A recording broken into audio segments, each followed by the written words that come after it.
यह एक horror story है जिसका शीर्षक है जिन का हवास। गांव के किनारे स्थित एक पुरानी हवेली बरसों से वीरान पड़ी थी। लोग कहते थे कि उस हवेली में जिन का वास है। कोई भी व्यक्ति वहां रात में जाने की हिम्मत नहीं करता था, क्योंकि हवेली से अजीब अजीब सी आवाजें आती थीं, और जो भी उस हवेली के पास जाता उसे वहां से लौटने के बाद अजीब घटनाओं का सामना करना पड़ता।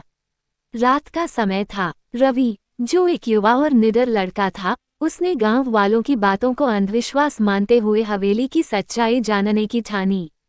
उसने अपने दोस्तों से कहा, मैं आज रात हवेली में जाकर देखूंगा कि वहां कुछ है या सिर्फ अफवाहें हैं।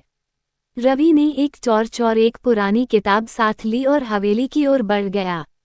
हवेली के पास पहुंचते ही ठंडी हवा का एक झोंका उसके चेहरे से टकराया।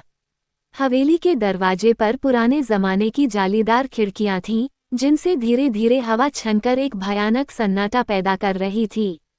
रवि ने दरवाजे को धक्का दिया और वह चीखती आवाज के साथ खुला। अंदर की दीवारों पर धूल की मोटी परतें थीं और हर कोने में मकड़ी के जाले लटक रहे थे।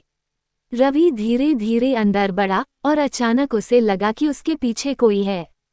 उसने पलटकर देखा, पर वहां कोई नहीं था।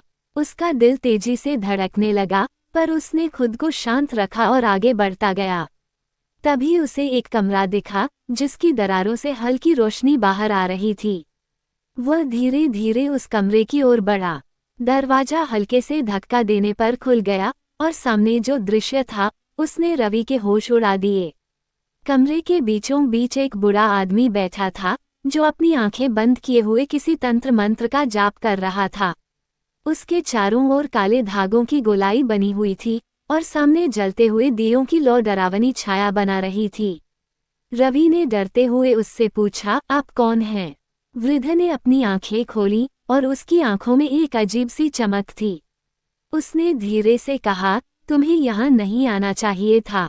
ये हवेली जिन की है और अब तुम्हें इसका शिकार बनना पड़ेगा। इतना कहकर उसने एक जोरदार हंसी लगाई और उसकी परछाई अचानक बहुत बड़ी हो गई। पूरा कमरा अंधेरे में डूब गया और रवि की चीखें सुनाई देने लगीं।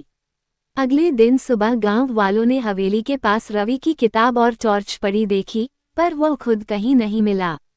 गांव के लोग अब और भी ज्यादा उस हवेली से डरने लगे, क्योंकि वे जानते थे कि अब हवेली में सिर्फ जिन ही नहीं, रवि की आत्मा भी भटक रही है। कहते हैं, जो भी उस हवेली के पास जाता है उसे रवि की चीखें सुनाई देती हैं और हवेली से एक अजीब सी सर्द हवा आती है, जो रोंगटे खड़े कर देती है। गांव वाले अब हवेली को जिन और आत्माओं का घर मानते हैं, जहां एक बार जाने के बाद कोई वापस नहीं आता।